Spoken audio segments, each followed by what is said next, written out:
మఠంపల్లి మండలంలో నిన్న జరిగిన గోవుల మృతిపై విచారణ చేపట్టిన జిల్లా వెటర్నరీ అధికారి డాక్టర్ కుమారస్వామి, సహాయ సంచాలకులు పెంటయ్య, జిల్లా అధికారులు మాట్లాడుతూ నిన్న జరిగిన ఘటన చాలా బాధాకరమని, మూగజీవులు అత్యంత దారుణంగా మృతి చెందడం తమను ఎంతో బాధించిందని అన్నారు.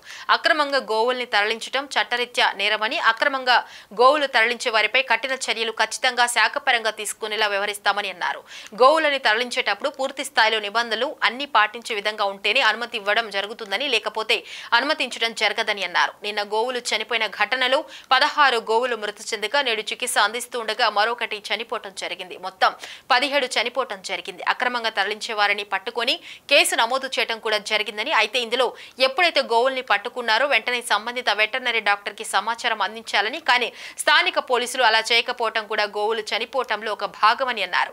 నిబంధనల ప్రకారం గోవుల్ని పట్టుకున్న వెంటనే స్థానిక మండల వెటర్నరీ డాక్టర్ కి సమాచారం అందించి ఆ తర్వాత వాటిని పూర్తి వైద్యాన్ని పర్యవేక్షణలో ఉంచి గో సంరక్షణ కేంద్రాలకు తరలించాలని అన్నారు.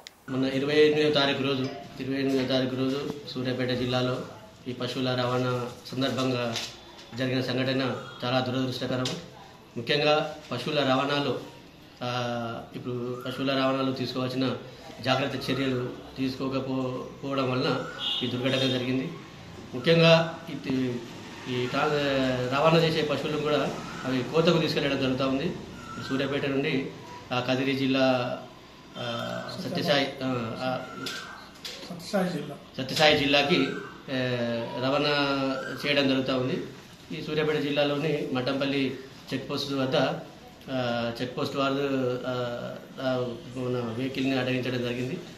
చెక్ చేసి ఆ వెహికల్ను చెక్ చేసినప్పుడు దాంట్లో పశువులు ఉన్నాయని తెలిసిన తర్వాత కూడా లోకల్ డాక్టర్స్కి ఇన్ఫర్మేషన్ ఇవ్వకుండా అదే కంటైనర్ని మళ్ళీ హుజూర్ నగర్ వరకు పోలీస్ స్టేషన్కు పోలీసు వాళ్ళు పిలిపించారు, తీసుకువెళ్ళడం. మళ్ళీ హుజూర్ నగర్ నుండి రోజు రాత్రి మళ్ళీ నల్గొండ జిల్లాలోని